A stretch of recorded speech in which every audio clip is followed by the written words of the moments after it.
Thank you for tuning in to Keeping Current with Grubby and Minx.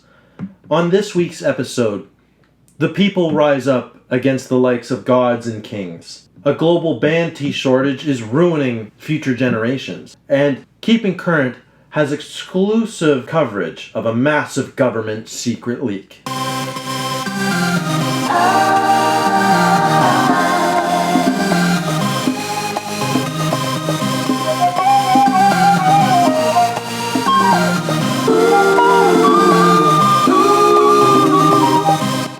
The film Godzilla vs. Kong represented a change back to the new normal following the coronavirus pandemic. It was the first major blockbuster to be released, but now we are seeing major fan backlash to the film. With me is cultural editor Minx to discuss. Thank you. Thank you for having me on the show today. So, like I said, this film was very, very symbolic in its release. It was the film that brought people back to the cinema. It was advertised quite heavily. It was a large-scale blockbuster. It was a huge investment on the studio's behalf. But now fans who were once hugely supportive of the film are turning against it. So what are we seeing in that sense? What's going on in the cultural world here? This is very connected to the social reality of the day. Humans versus virus. And with the tagline for this movie, it was, Godzilla versus Kong. One will fall was the major tagline. And we've always used cinema as an opportunity to escape from life. So now that we've seen, the coronavirus isn't something we've been able to triumph over, we want that experience in theaters. We want to see something win. The movie didn't have that payoff. Fans are upset. They expected to see one of them fall.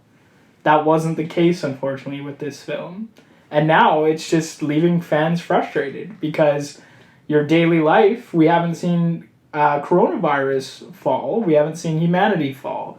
We're just awkwardly existing together in separate spheres, but overlapping, no different than the ending of this film with our two heroes. Social media groups are calling the ending of the film a bit of a cop-out. Since, like you said, the one will fall tagline is being memed quite heavily. Since neither of them fell, the fan bases believe that it was a promise. It's and we thought this would be the one. Movies before had made the same claim that they pit two characters against each other, Freddy versus Jason, Batman versus Superman, and usually there's always a third outcome. They team up, both of them lose, whatever the case is. This seemed like the one. You have a big monkey, a big lizard. Mm-hmm. People were ready, and the stakes were high, but realistically, at the end of the day, even, Godzilla fans, if he lost, would be upset, but they would be glad the fight took place. Right. It's like going to a hockey team and the goals not mattering, right? Part of that experience is that culture, that opportunity to be part of a tribe, to cheer, to be excited, and we just didn't get that in this film. In the context of the film's release, it was coming out a few months before the 2020 American election, if I recall correctly, and it just sort of paired up well to have that divide and that conflict between two sides. Absolutely. And there, in an election, you have a resolution, and in real life, that resolution has been oft criticized. Obviously the Biden administration and their vote swelling and not counting all the ballots, but also counting the wrong ballots as well. Yeah. So fans are upset that there was not a definitive result. Absolutely. Like you said, that example's perfect. What would we do with two presidents? So how can we have two kings of monsters? One has to be the king over the other. But again, they copped it out. It's no different than if we had an election and then we have the president and now the runner-up or the opponent in this case gets to become the president of another nation. Right, and then we call it that. And, that just doesn't stick well. We want a definitive monolith winner, somebody who takes it all. Right. So we're seeing a lot of real life mobilization of fans. Like these were reserved groups on Facebook and Instagram and TikTok, kind of sharing amongst themselves, and that seems to have created a bit of an echo box where the anger grew and grew and grew and snowballed, where it attracted more and more decriers, to the point where we're now seeing hundreds gather outside of the Warner Brothers studios to retroactively boycott the film. Absolutely, and it's sort of interesting that the fan bases can come together on this. Team Kong, Team Godzilla, they're unified in this goal to challenge the studio. Have a winner. Tell us who wins. Is it Monkey or Thick Scaly Boy? We want to know who wins. Do we know if there was a creative intention to have a winner? Is there a possibility of a director's cut? I think the studio let the fans down from the get-go. They clearly had this third outcome planned the entire time for them to team up against a shared villain. Oh. But I have no doubt that every fan knows really who should have won. Right. So studio neutered the whole project to begin with. Obviously the director was chosen to have no backbone in the matter, to have a resolution. A studio shill to, meet their target objectives. So this is quite a global movement. We're obviously in the United States. We are seeing the movements in the LA region. It's concentrating quite there in Hollywood. We're seeing protests in Dallas, Texas, in Boston, and in New York City. But we're also seeing movements all around the world. In Paris, there is a shutdown of the city, much like we saw with the pension strikes and the union strikes a couple of years previously. We're seeing movements in Tel Aviv and in Israel. And yeah, like they're unified in the belief of a winner, not necessarily unified in who would win. Yes. It's really a social movement of the time. We have, people across the globe, definitively saying we know there's an answer, we want the answer, we want this film. And there's a clear victor to this. We all know who would really win this fight. Do we in fact know that? Absolutely. It's Godzilla. Are you serious? Well, of course. Godzilla has a physical breath attack that is powered by a nuclear engine inside of himself.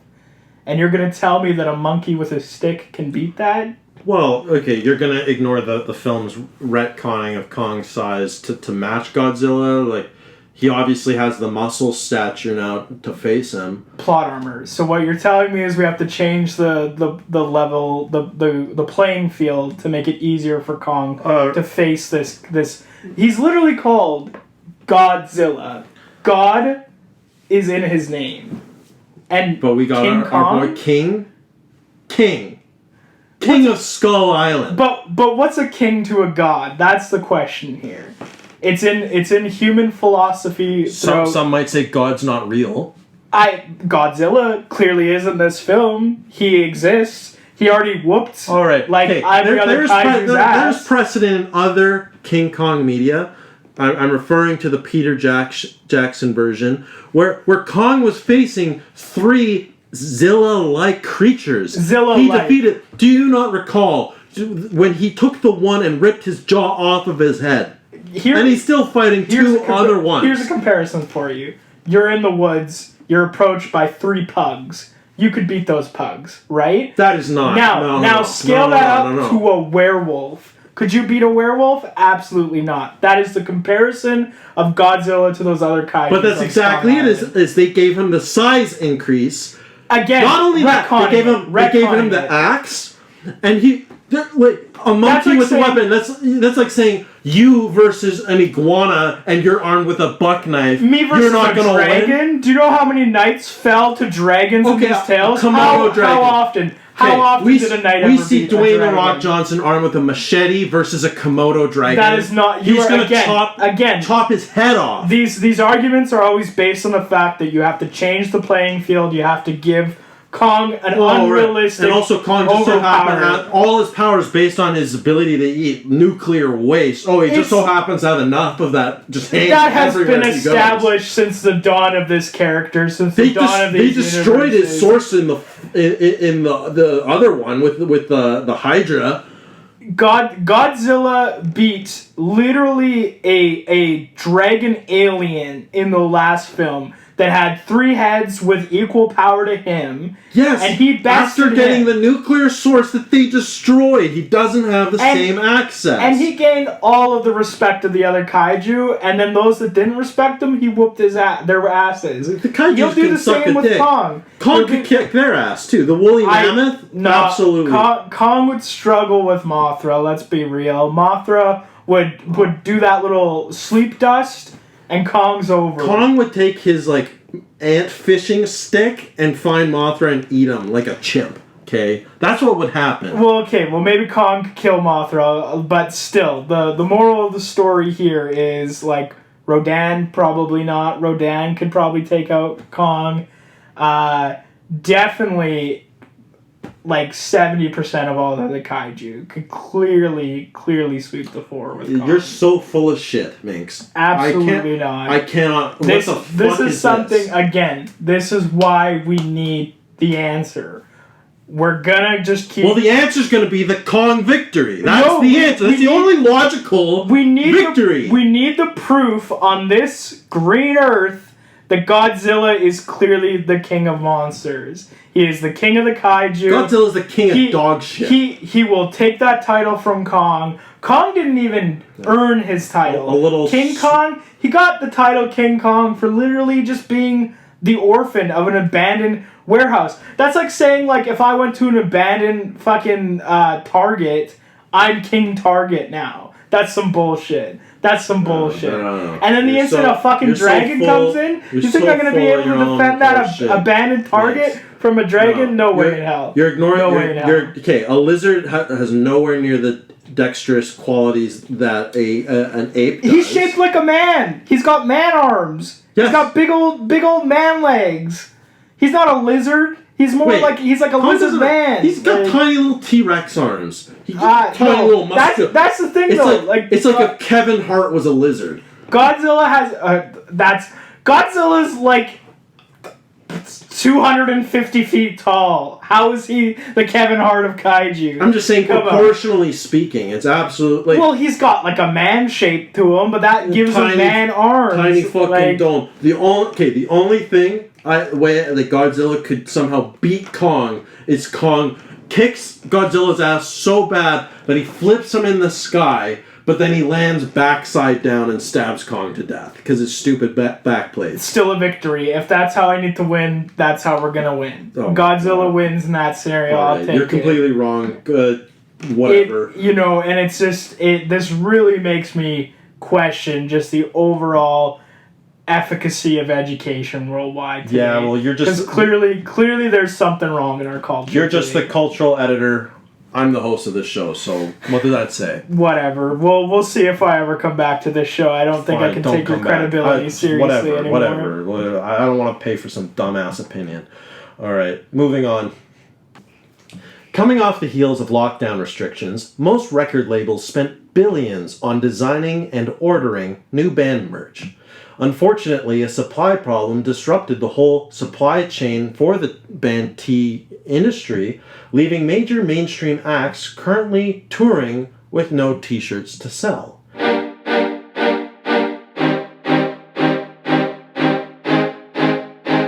Caused by a monsoon that affected the cotton-growing regions of India, we saw 100 million farmers displaced, and industry experts are expecting the region to not reach full cotton-producing capacity for another 7 years. With me is meteorological correspondent Dick Blowhard. Hello, Dick. Hi, thank you for having me back on the show again. So these poor musical acts are not seeing the returns that they were expecting coming back from the coronavirus. I'm unsure if our viewers are aware, but most mainstream acts have their music sales kind of capped by their labels. So the bands themselves, their primary source of revenue is merchandise and their ticket revenue. Yes, yeah. So an industry standard practice is that any one given act, whether it's a band or a single performer, will make a bulk of their income or revenue from merchandising, more or less. Right. And there's the whole supply chain is quite complex for band tees. We're seeing designers themselves once being promised certain percentages for their designs, now receiving nothing. Right? They sold their designs and now they're not making any money. And these are professional design firms who are expecting this revenue to grow their companies, and the whole industry is suffering on this. Most bands have more than one T-shirt design when they go on sale, so it's quite a devastating domino effect that we're observing, where this sort of loss of revenue is kind of moving its way down the capital chain in this case. Well, yeah, even beyond that, most T-shirts are packaged in the clear polymer packaging material, and these plastic companies are expecting the band tee industry to move along, and they have oversupplied, and right now we're seeing the market just saturated with plastic that is no longer going to the band tees. Moving beyond that, the record labels are annoyed that their own acts aren't being compensated in the way that they were expecting. They're disheartened that even though they're taking their share of the revenue of album sales and streaming and what have you, that their artists aren't getting paid. Yeah, like this can make or break a performer. Like if they're not making the expected revenue, they can't keep their brands alive. Now there's also a cultural backlash related to this, where the primary drivers of the band tee industry are teenage fans who attend the show and beg and yell for their parents to give them the cash in order to buy the $60 T-shirts, which they want to show off on social media and among their peers at school. This is long known to be one of the only ways that kids are able to express themselves creatively without doing anything meaningful in their lives. So now we have a whole generation of kids coming off one of the most psychologically damaging events, the pandemic, that frankly 3 or 4 generations have witnessed, at least since World War II.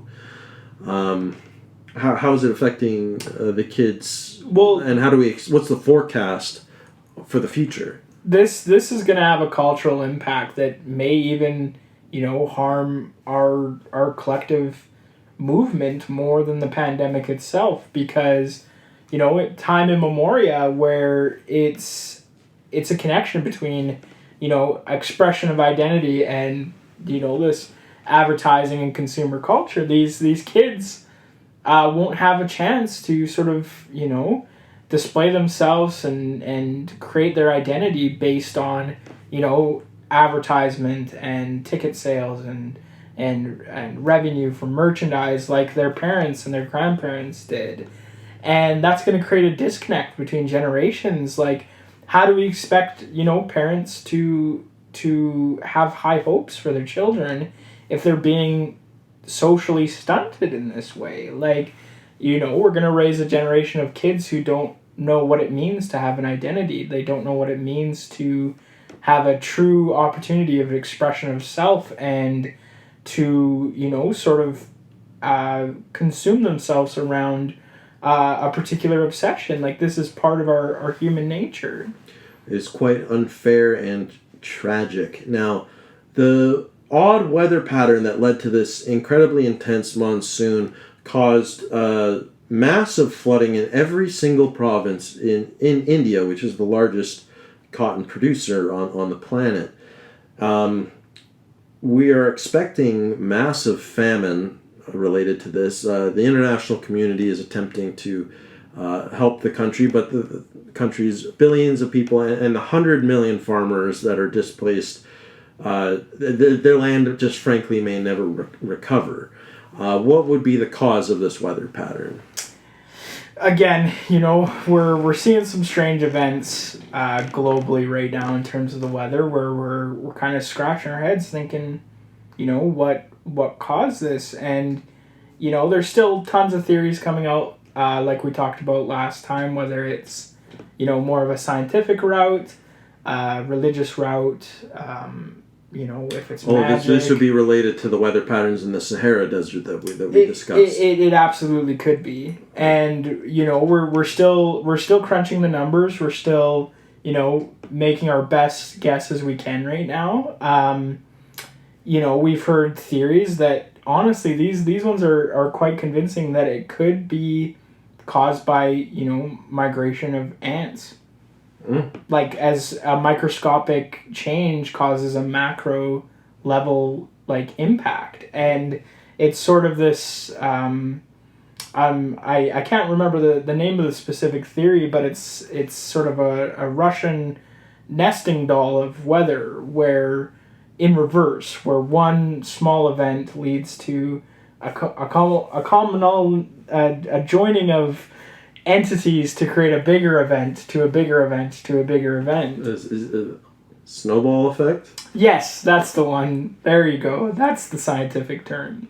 So, with the farmers in India and just the standard peoples who are displaced, we're seeing a displacement of at least 600 million people of a country of 1.3 billion, 100 million of which are cotton farmers.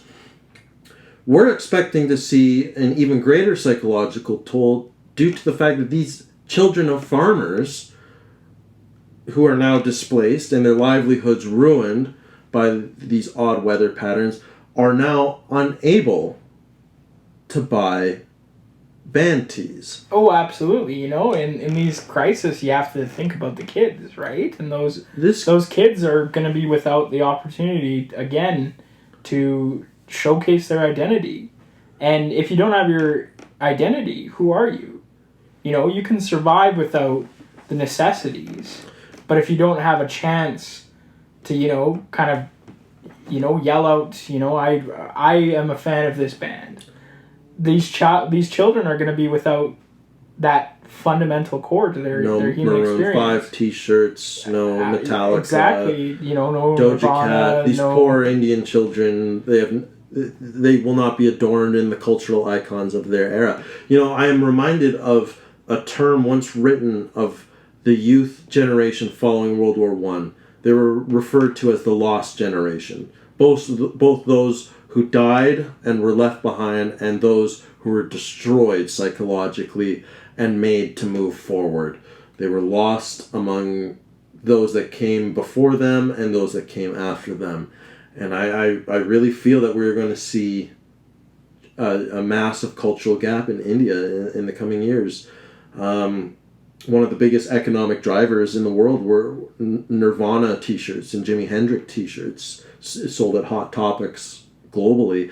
Oh, absolutely. Now that one of the bread and butter of the band tee industries is just gone. You know, even if you didn't listen to the music, you could show the world that you bought that t-shirt. Yes. Right? And that's the core of the issue here, is that opportunity's been lost. It's quite a shame. Nothing much else to say. I am. It's definitely a somber day in reflection of this tragedy. It is. My hearts go out to Maroon 5 in particular. I bought tickets. I was supposed to see them next week, and I don't even know why I'm going now. It's going to be hard not to be able to come back with a VIP. I feel like a victim, honestly. Oh, I would consider you amongst the toll. Well, thank you very much, Dick. I appreciate you coming in again. Thank you again for having me.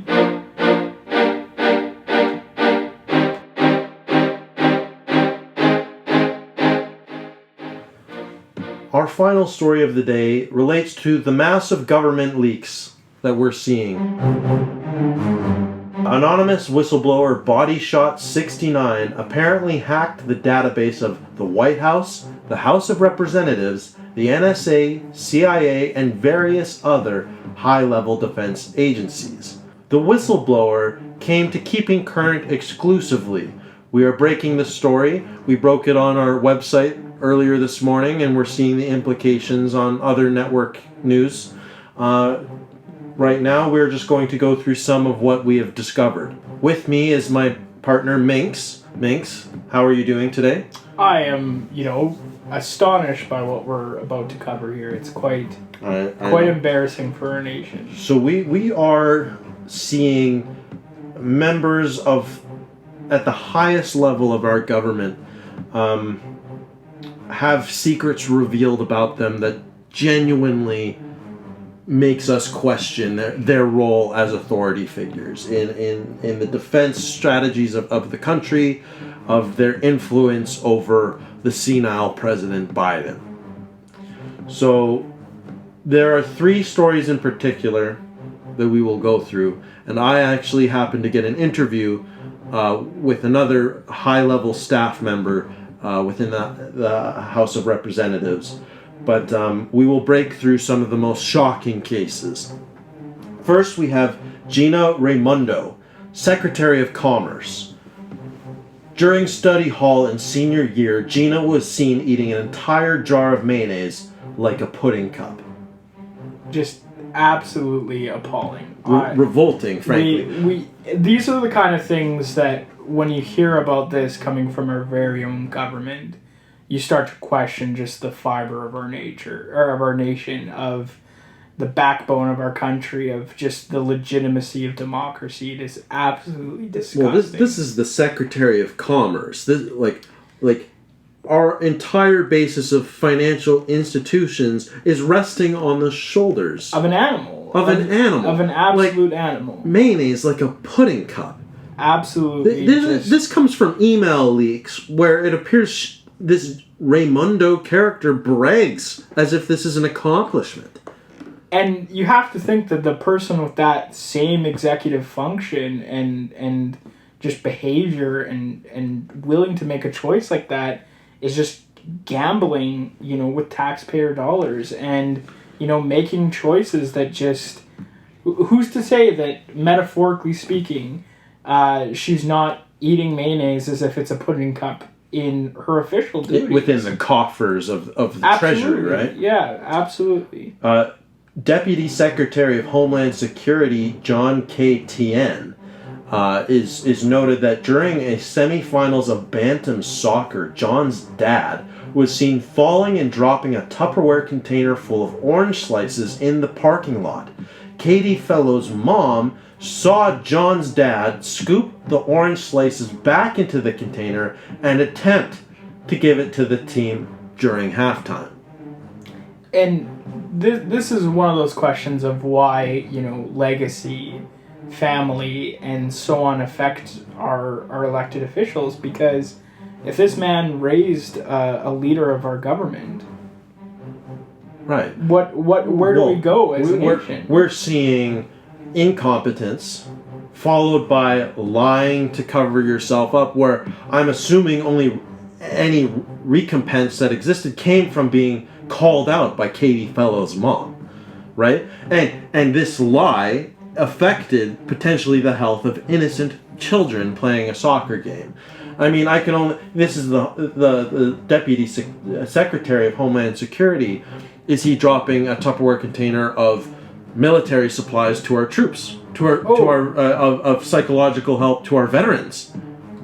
It's absolutely, these are the questions we have to ask ourselves right now, is how far does this go? How deep into our state is this ingrained at this point? We're seeing it at intense rates. Here's one of the other big cases, and this is quite shocking. To our sensitive viewers, I recommend turning away now. This is a warning in that sense. So Elizabeth Prelogar, the principal deputy solicitor general When she received her first period, which was during a civics class lesson, she panicked and used a chalkboard eraser as a menstrual pad. And it's just, who does that?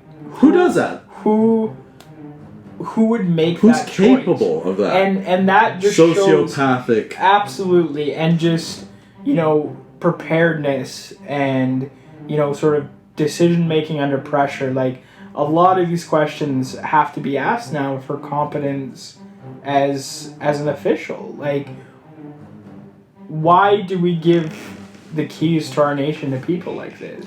Now, the whistleblower Body Shot 69 is a Keeping Current exclusive informant. Our team has verified that these stories are very, very likely to be true. And we're seeing these claims and these stories come from these email leaks for just about every staff member in the Capitol. It's astonishing that they've managed to go their whole lives without facing any sort of retribution. Now, we move on to Damien Kraut. Damien is Matthew Collins' Deputy Chief of Staff. I interviewed him earlier today when the story first broke on the Keeping Current website. We will play that interview now.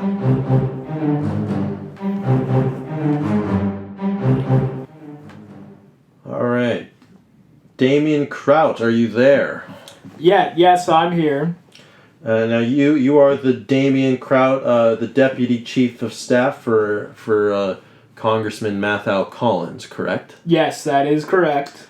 Now, you may be aware of certain allegations coming out. There was a massive and verified information leak in the Capitol, and you are implicated in an incident where you attempted to kiss Haley Bardot, who at the time in high school was a high school 9 and grew up to be at least a New York 8. That is an 8 out of 10 on the hotness scale. Well, you thinking that your study date with her was in fact a real date. Do you confirm or deny these charges? Well, I would confirm that. Like, I was a kid and, I did what kids do. But listen here, I'm here to clear up all of the truth and unfactual claims in this document, all right? So, I of course I did that. I was a kid. If that's what you want to hear me answer, yes, I did that. Now, these leaks represent a massive failing on of the state at just the highest level. Why are we seeing this now? What does this mean about the country? Things like this happen, every once in a while, information may be shared with parties who should not have that information, but that doesn't mean that our nation's at jeopardy. I'm here to clear Mr. Collins of any ridiculous allegations we've heard from this document, such as claims of extortion and torture and ballot tampering. Like, that clearly is not a factual event or reality in this case. If people have made these claims, you can't trust these whistleblowers all the time. They may not be dealing with fully accurate information, and these, in this case, those are completely false. Haley Bardot went on to become prom queen of your high school, and we have confirmed statements from anonymous witnesses at the time that you, Damien Kraut, you were never even considered to be in league with her. You were quite the loner.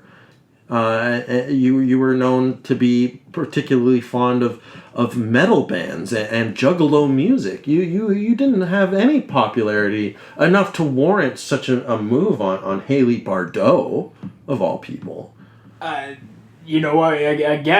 say, I was a kid and I did what kids would do. I was You know, but these leaks, taking my shot like this.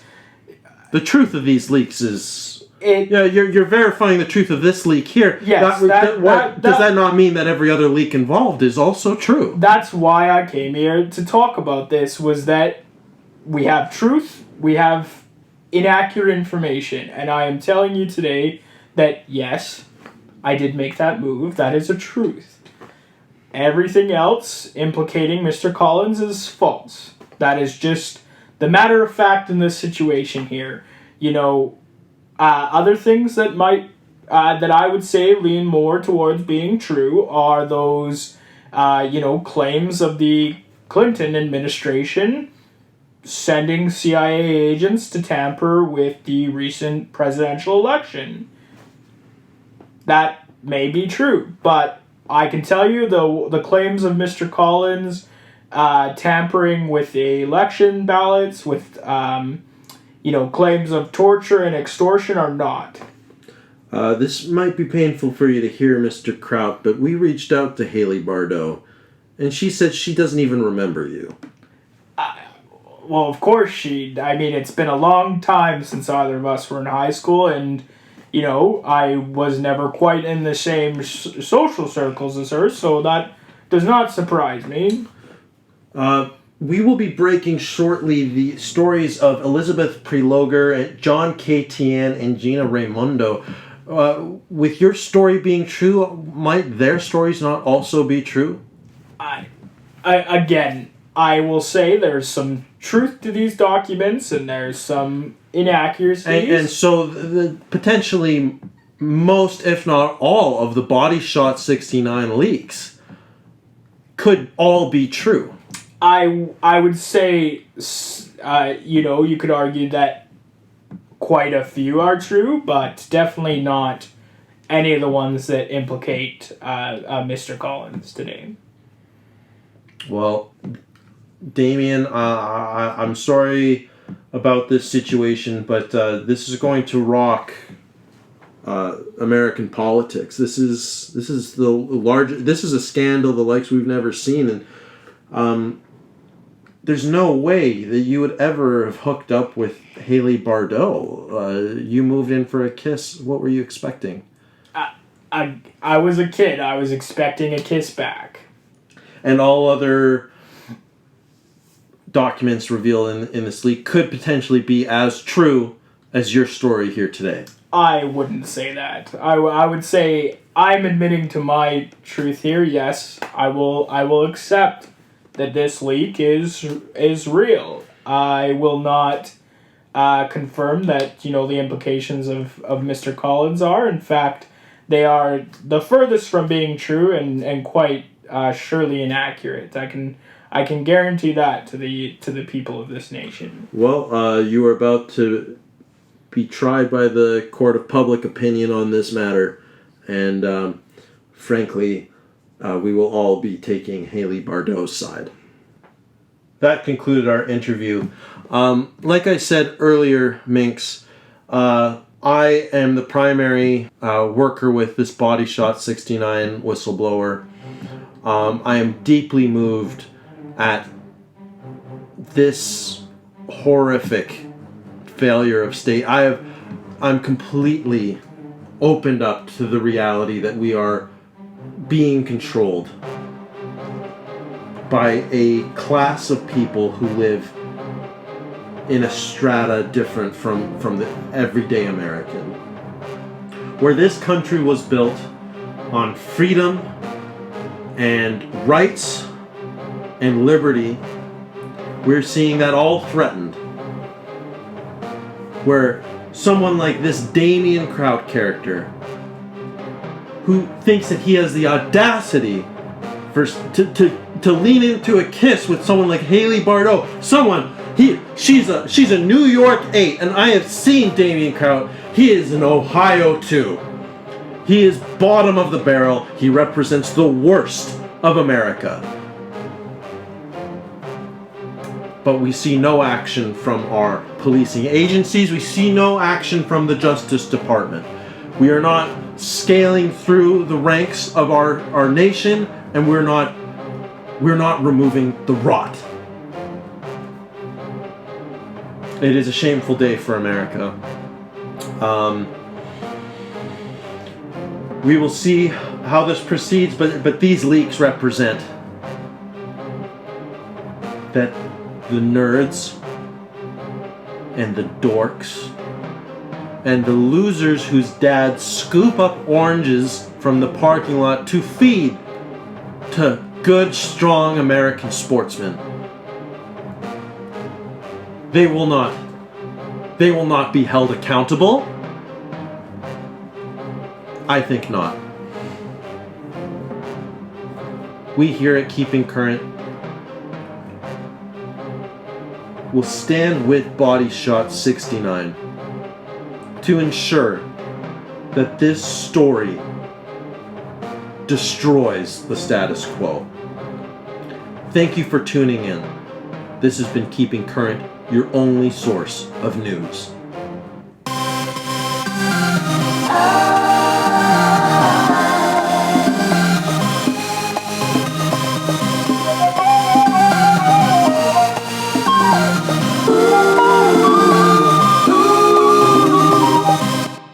New brand... fucking cunt!